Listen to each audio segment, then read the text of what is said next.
ya. Tapi katanya sunnahnya ganjil ya. Jadi kalau kali ini daun salam, daun saga. Yang jawab salam masuk surga. Ya. Assalamualaikum warahmatullahi wabarakatuh. Waalaikumsalam warahmatullahi wabarakatuh. Insya Allah kita sama-sama masuk surga nanti ya Bu ya. Amin. Mau ya, insya Allah kita semua masuk surga. Tapi kita harus meninggal dulu baru masuk surga ya. Nah insya Allah hari ini adalah merupakan bekal kita untuk meraih surganya Allah. Amin ya robbal alamin. Apa kabar ibu-ibu semuanya? Alhamdulillah, kelihatannya semuanya segar-segar ya. Sudah pada mandi sore karena mau ngaji ya. Insya Allah di Jumat yang berkah ini, di sore hari ini, Allah Subhanahu wa Ta'ala senantiasa memberikan hidayah kepada kita semua, memberikan anugerah kepada kita semua. Karena hari Jumat yang mulia ini ibu-ibu isi dengan majlis taklim, Masya Allah ya. Saya memberikan hormat kepada ketua majlis taklim, yang majlis taklim hormat kalau kata orang sini ya. Alias kalau pakai kata hormat berarti mantan ya. Majlis taklim hormat dan ketua majlis taklim yang baru, insya Allah semuanya oleh Allah Subhanahu wa Ta'ala diberikan pahala yang berlipat ganda.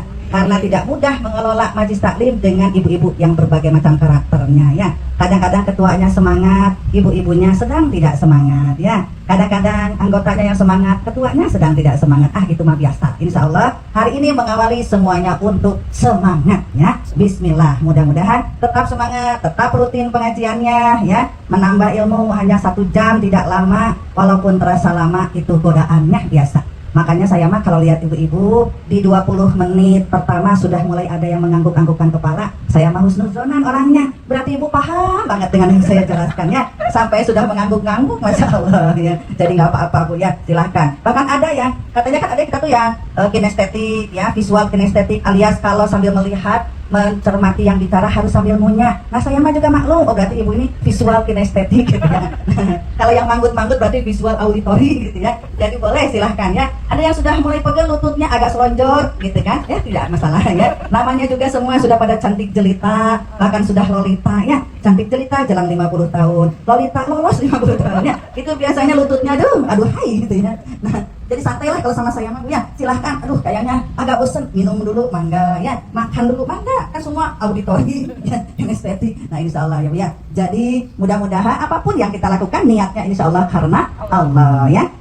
Baik, alhamdulillah, alhamdulillahilladzi alafa baina qulubina fa asbahtu bi ni'matin ikhwana asyhadu an la ilaha illallah wahdahu la syarikalah wa asyhadu anna muhammadan abduhu wa rasuluh. Allahumma shalli ala sayyidina Muhammad wa ala alihi wa sallim. Qala Allah ta'ala fil Qur'anil Karim, a'udzu billahi minasyaitonir rajim. Ya ayyuhalladzina amanu qu anfusakum wa ahlikum nara wa quluhan nasu wal tijarah 'alaiha malaikatun ghiladun syidadun la ya'sunallaha ma amarahum wa yaf'aluna ma yu'marun.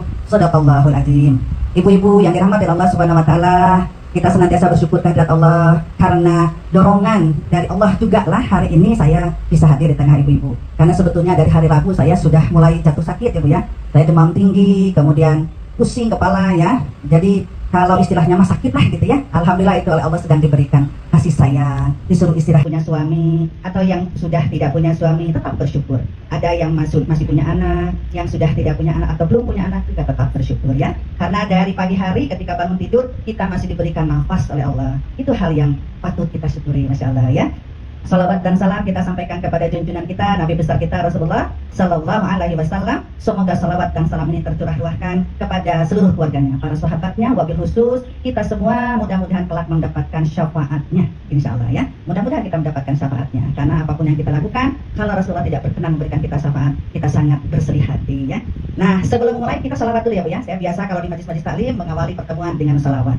Salawatnya yang membuat kita cukup syahdu gitu ya. Nah mari kita salawat dulu ya. Ya Nabi salam alaika, ya Rasul salam salam alaika, ya Habib salam alaika, salawatullah alaika. Sekali lagi Bu. Ya Nabi salam alaika, ya Rasul salam salam alaika, ya Habib salam alaika, salawatullah alaika. Masya Allah ya. Tenang hati kita ya Bu ya. Enak hati kita, betul nggak? Jadi kalau ibu-ibu sambil masak sholawat, Masya Allah ya. Insya Allah yang namanya tumis oncom terasa tumis ayam ya, Masya Allah.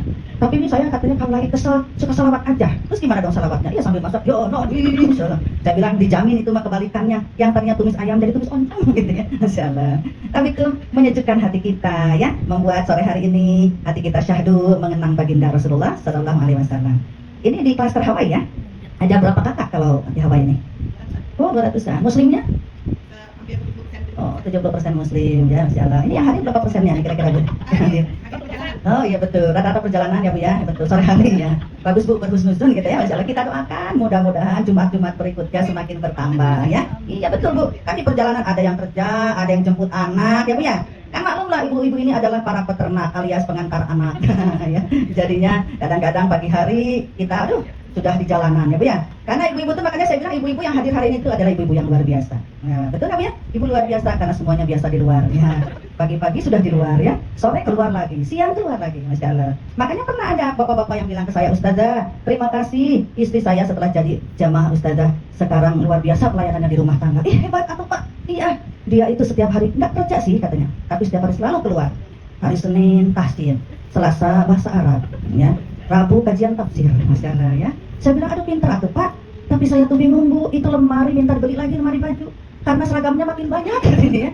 Ada pengajian mantan teman-teman waktu anak sekolah TK, pengajian TK anak pertama, ada lagi anak kedua, arisan lagi, pengajian lagi, gitu ya. Anak ketiga, dan dilanjut tuh nanti orang tua SD, orang tua SMP, SMA, gimana gak mumpung Ustazah gitu ya seragamnya, Masya Allah ya. Mudah-mudahan semakin ibu-ibu rajin mengaji, bukan seragamnya yang makin banyak ya, tapi ya kualitas ibadahnya makin baik, akhlak dan adab pada suami dan anak semakin baik ya. Itu adalah bekalan kita semua untuk menuju pulang kepada Allah Subhanahu Wa Taala. Betul nggak Bu ya? Apa yang kita lakukan semua adalah untuk pulang ke kampung akhirat nanti, insya Allah ya.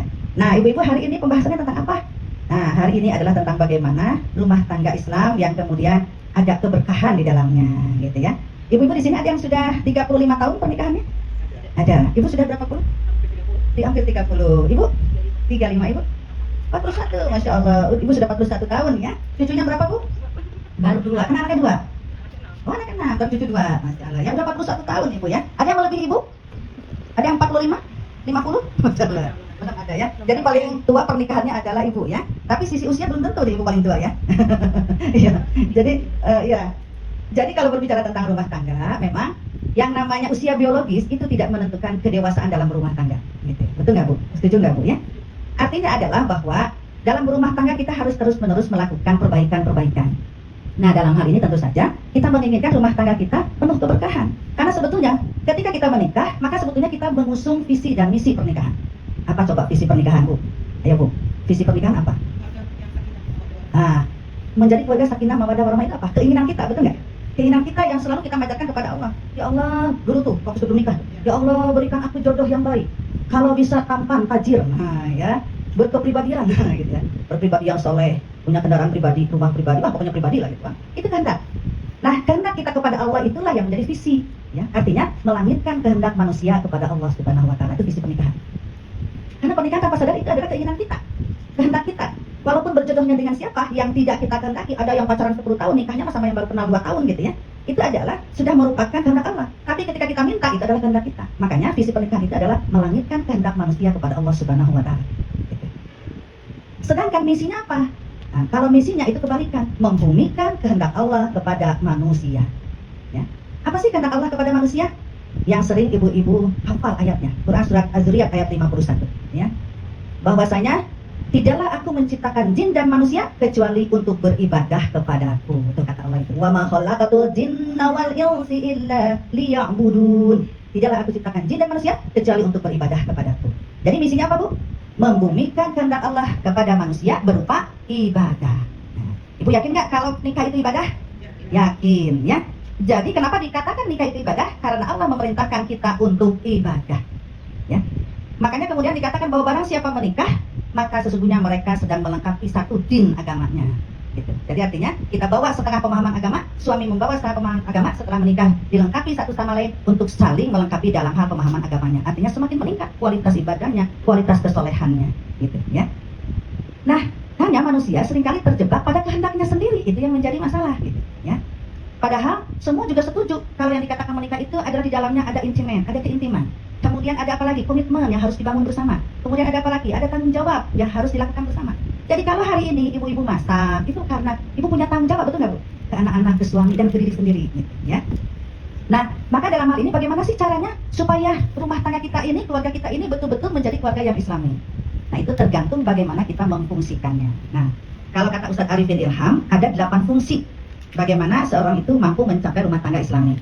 Yang pertama itu menjadikan rumah atau keluarga itu sebagai masjid. Nah, sebagai masjid. Kalau di masjid ada apa Bu? Di masjid Bu? Ada? Ada sholat, apa lagi? Ada azan, ada apa lagi? Di masjid, aktivitasnya pengajian. Nah, jadi memfungsikan rumah itu seperti masjid, gitu. Saling mengingatkan ketika ada waktunya sholat, ya. Jadi rumah difungsikan seperti masjid. Ayah membangunkan anak laki-lakinya untuk sama-sama pergi ke masjid. Ibu membangunkan anak perempuannya untuk bersama-sama sholat jamaah, gitu. Kemudian dihidupkan di dalamnya tilawah. Ketika orang tua tidak bisa tilawah, belum bisa baca Quran, dia mendelegasikannya kepada guru-guru TPA. Nah, itu masjid. Karena satu sama lain harus saling mengingatkan untuk sholat, untuk melakukan ibadah, saum, zakat, ya, diingatkan semua. Gitu.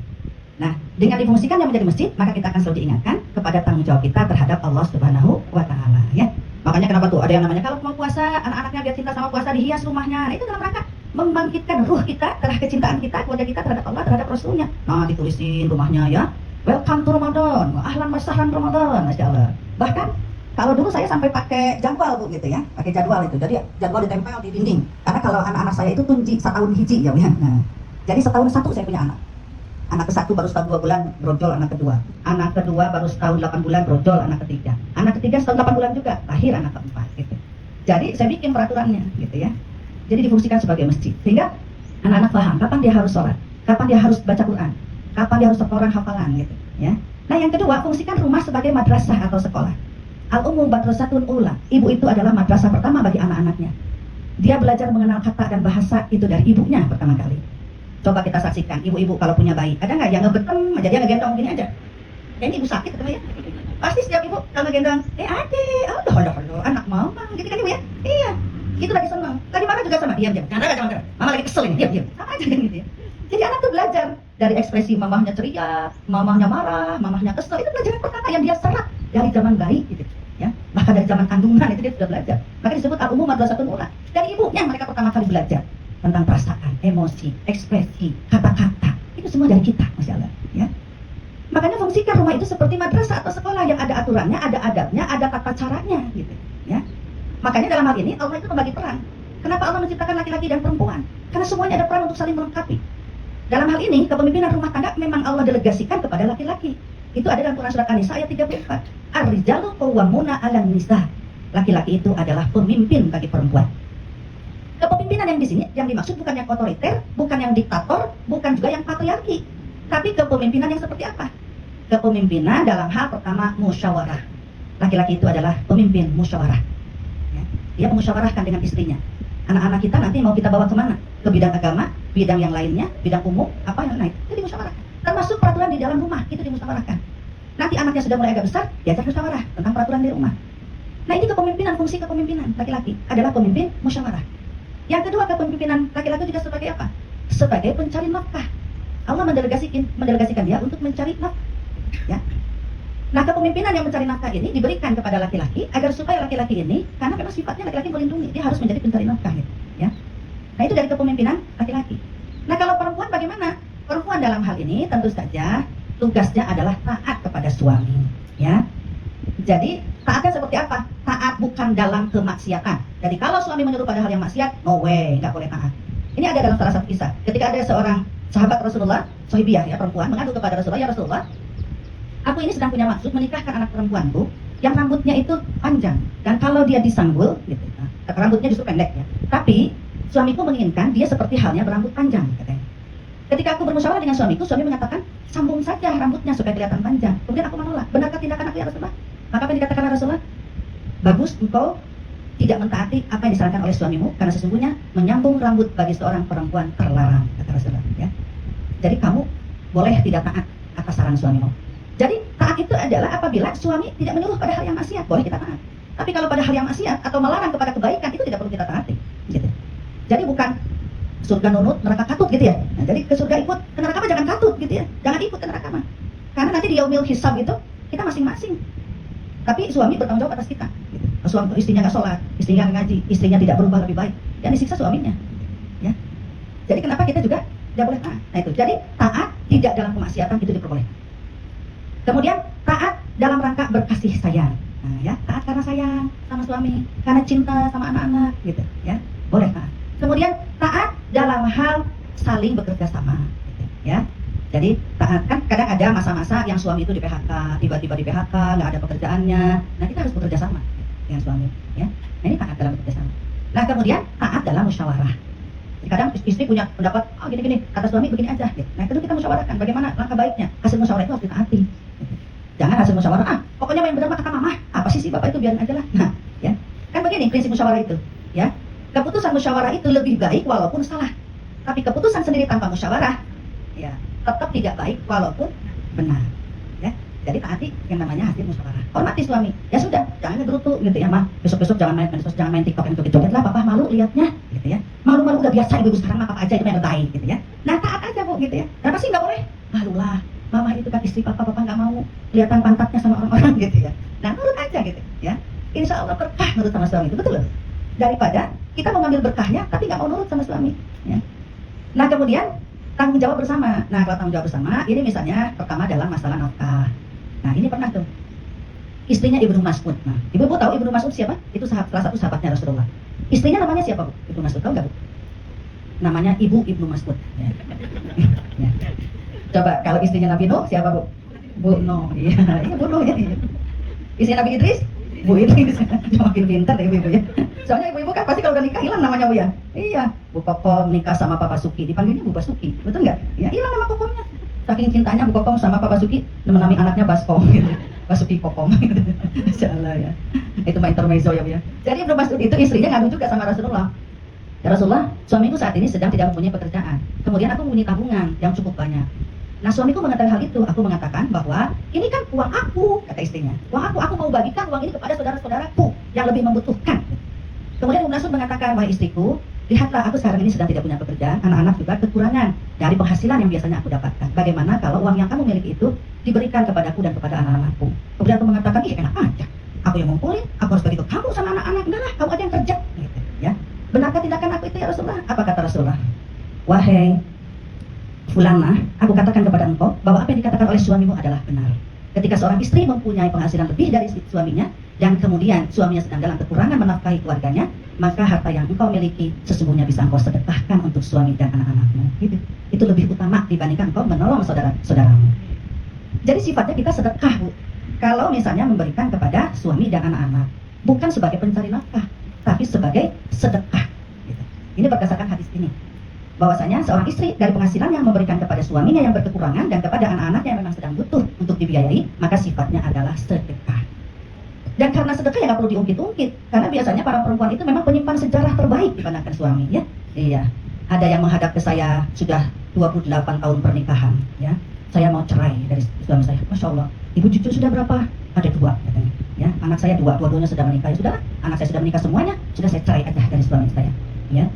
Punten Bu, saya bilang ini mobil dari siapa? Ya dari suami, cuma kan buat saya. Udah saya sekarang sudah punya semuanya, gitu. Ya. Kenapa mau cerai? Itu ketika saya tanya mau cerai kenapa, dia cerita dari zaman pertama pernikahan, Bu. Masya Allah masih ingat peristiwa ketika suaminya mengecewakan dia. Saya sampai bengong. Itu waktu itu baru nikah, anak baru 1 dan kata ibu baru 6 bulan. Ibu masih ingat Bu? Ingat Bu saya tidak akan pernah lupa apa yang dilakukan oleh suami saya. Masya Allah, ibu luar biasa, ibu benar-benar perempuan, saya bilang gitu. Kenapa emang? Ya perempuan itu penyimpan sejarah terbaik sepanjang masa dan biasanya yang terbaik yang disimpan itu adalah hal-hal yang buruk gitu ya. Jadi Bu kalau ada memori buruk dihilangkan Bu. Ibu kalau kena Alzheimer itu keluar semua. Memang itu sudah rumusnya begitu. Penyakit Alzheimer kalau menimpa seseorang, maka memori-memori yang terpendam, terutama yang buruk itu akan keluar semua. Ya. Ada seorang ibu-ibu yang Alzheimer, kemudian ketika nunjuk ke suaminya, Mama ini siapa kata anaknya? Mama gak kenal dia, yang aku tahu dia itu yang suka marah-marahin aku, gitu. Tapi betul Bu, dia kata itu suaminya. Cuma dia nyebutin, aku suaminya namanya ini, gitu. Ya ini orangnya bukan, dia mah yang suka marah-marahin aku, gitu. Ya. Berarti kan terpendam Bu sekian tahunnya. Nah, gitu. Jadi dalam hal ini, maka tanggung jawab istri, ya, ketika suami ada berkekurangan, tanggung berjawab bersamanya adalah dalam hal nafkah membantu sebagai sedekah, ya, misalnya begitu. Nah, Begitu pula tanggung jawab bersama adalah dalam hal mendidik anak. Mendidik anak itu tanggung jawab suami, tanggung jawab istri, suami yang memusyawarahkan, istri yang menjalankan, tapi kemudian dievaluasi bersama. Makanya kenapa tadi fungsikan rumah sebagai madrasah. Bapaknya kepala sekolah, ibunya gurunya, anaknya murid-muridnya. Tetapkan peraturan, ya. Kepala sekolah bertanggung jawab penuh terhadap pendidikan yang dijalani oleh para muridnya, ya. Maka Bu, kalau ada yang kinestetik silakan ya. Sambil, oh ya boleh pisang ya. boleh ya. Yang visual kinestetik, visual auditory enggak ya. Ya. Visual kinestetik. Betul. Nah, lanjut ya Bu ya. Jadi di sini dikatakan oleh Rasulullah SAW, ya, adibu auladakum ahsanu adabahum. Didiklah anak-anakmu ahsanu adabahum dengan adab-adab yang baik. Ya. Ibnu Khaldun mengatakan untuk mendidik karakter, mendidik sifat-sifat anak, kebiasaan dan adab dibutuhkan waktu 30 tahun. Lama. Tapi untuk mendidik kognitif alias yang namanya pelajaran-pelajaran tertentu itu cukup hanya 20 tahun. Artinya, filosofi yang dikemukakan oleh Ibnu Khaldun itu bahwa mendidik adab itu butuh waktu yang lama. Tapi untuk mendidik kebutuhan kognitif, pelajaran-pelajaran yang diberikan dalam sekolah itu mah sebentar, gitu kan. Yang paling lama itu mendidik adab, mendidik akhlak, itu lama. Makanya mendidik adab pada anak-anak itu dimulai dari ibu-ibu hamil sampai kemudian lahir, masa yang disebut dengan masa golden age. Nah, di situ pendidikan-pendidikan adab dilakukan. Bagaimana agar anak tidak berteriak ketika berbicara pada orang tuanya. Bagaimana anak-anak mereka memperlakukan orang tuanya secara terhormat. Kepada yang muda sayang, kepada yang tua hormat, kepada dirinya sendiri menghargai. Itu adab-adab harus dilakukan. Termasuk dalam hal rumah tangga, ketika dia bangun tidur, membereskan tempat tidurnya sendiri, itu berkaitan dengan adab dan akhlak. Gitu. Hal-hal yang sepele kelihatannya di rumah, tapi harus dia lakukan. Nah, itu dia harus melakukannya. Bereskan tempat tidur, bangun jam segini, itu harus dibiasakan. Gitu. Ya.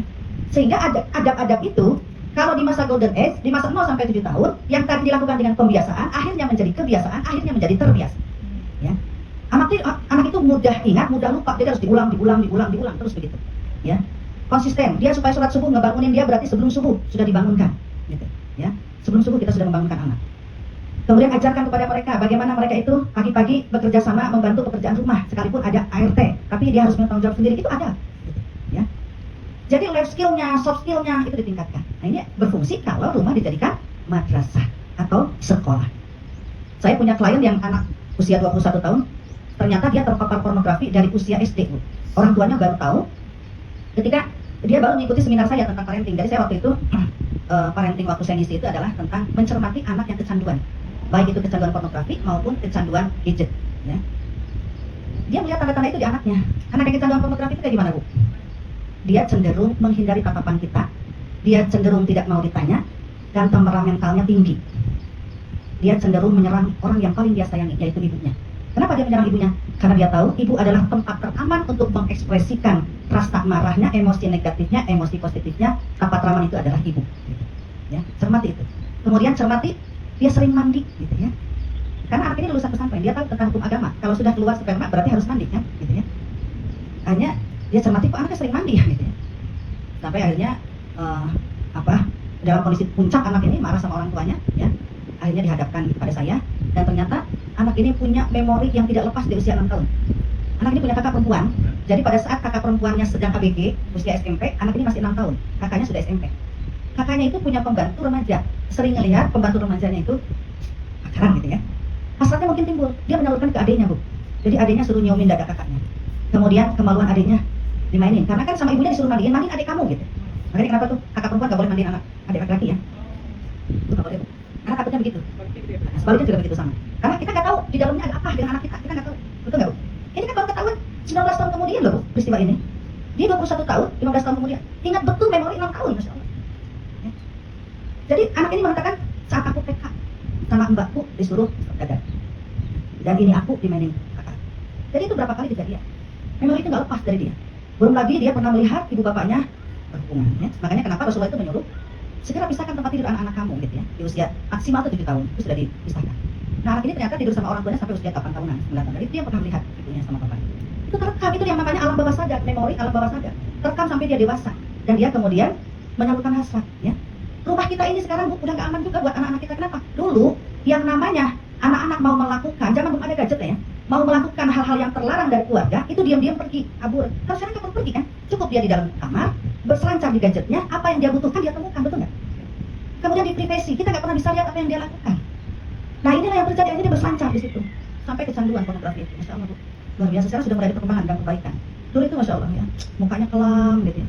Dan dia punya pacar juga, karena mungkin masih ada kebaikannya. Itu pernah pacarnya dibawa ke hotel mau diajak seperti itu, tapi untung pacarnya kemudian menyadarkan dia gitu ya. Nah ini kenapa pentingnya pendidikan anak itu dilakukan bersama oleh ayah dan ibu. Kita harus mengubah negara kita yang katanya sekarang negara kita ini fatherless, ya, nomor 5 di Asia Tenggara. Artinya mereka punya ayah, tapi seolah-olah nggak punya ayah. Ayah nggak ada peran di dalam pendidikan anaknya. Gitu, ya. Nah kalau madrasah ini difungsikan di dalam keluarga, pendidikan dan adab juga dilakukan, maka rumah akan berfungsi yang ketiga sebagai benteng pertahanan. Seburuk apapun kondisi di luar rumah, tapi kalau anak-anak sudah punya benteng pertahanan, mereka tidak akan tergoyahkan. Begitu pula ayah dan ibu, mereka juga akan punya benteng pertahanan. Jadi fungsikan rumah itu sebagai benteng pertahanan, sehingga bisa menepis godaan-godaan. Ya. Tidak ada lagi yang namanya perselingkuhan, tidak ada lagi yang namanya will, ya. Apa tuh will? Wanita idaman lain, pil pria idaman lain. Gitu ya. Tahu suaminya selingkuh, istri marah. Emangnya gue nggak ngaku apa? Gue juga bisa cari pil. Nah, itu balas dendam, gitu ya. Jadi fungsikan rumah itu sebagai benteng pertahanan, artinya suami memenuhi kebutuhan istri, istri memenuhi kebutuhan suami, sehingga apa yang dia butuhkan sudah ada semua di rumah, sehingga dia tidak perlu lagi mencari keluar. Apapun godaan yang ada di luar, dia bisa mempertahankannya. Gitu, ya. Makanya perlu di dalam keluarga itu komunikasi. Selain tadi intimate, ya, komitmen juga adalah komunikasi. Gitu ya. Iya sih komunikasi nih, tapi saya ngomong suami main HP, gitu ya. Nah itu biasa begitu ya. Nah, jadi komunikasi yang dibangun. Rasulullah mengatakan, aku terbiasa bercanda dan berkelakar dengan Aisyah sebelum tidur. Sebelum tidur tuh ngobrol gitu loh. Ini mah sebelum tidur main HP lagi gitu ya. Sebelum tidur bercanda, cerita-cerita, ya, curhat-curhat gitu loh. Ya. Wah, mama mau curhat. Papa mau curhat nggak ke mama? Nah, silahkan papa curhat ke mama gitu ya. Jadi jangan berharap tapi curhatnya pekerjaan. Karena kalau laki-laki itu paling cinta sama istrinya dan mereka tidak mau memberatkan istrinya dengan pekerjaannya. Bukan menganggap istri bodoh, bukan. Ada yang istrinya selalu bilangnya tadi yang 8 tahun itu, suami saya itu menganggap saya bodoh, kayaknya saya itu nggak bisa apa-apa. Nggak pernah. Terus saya itu diceritain tentang pekerjaannya. Terus saya tanya, emang kalau ibu tahu tentang pekerjaan ibu mau ngapain? Gitu ya. Iya, ya tahu aja tentang sekilas, tapi nggak perlu juga diperdalam, gitu ya.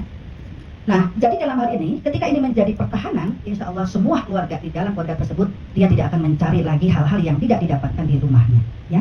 Kemudian sampai jam berapa kita? Sampai subuh ya? Masya Allah sampai subuh ya? Ya. Ya. Lagi ya? Sampai 16 saja Bu ya? Ya, karena maghribnya cepat kan sekarang ya? Ya. Nah yang terakhir, ya saya tidak akan membahas 8-8-nya. Nah yang terakhir, rumah adalah tempat peristirahatan. Betul nggak Bu ya?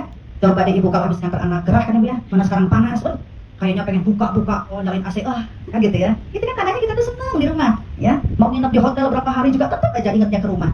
Artinya rumah itu memang tempat peristirahatan kita, tempat ternyaman kita. Kalau memang itu tempat ternyaman, maka fungsikanlah dengan segala kebutuhan-kebutuhan yang membuat kita nyaman, ya. Karena kalau kita melihat arti dari sakinah, sakinah itu bukan berarti baik-baik saja tanpa persoalan. Tapi kalau didefinisikan lebih luas, sakinah itu adalah kemampuan setiap individu di dalam keluarga tersebut di dalam menanggulangi setiap permasalahan menjadi kondusif kembali.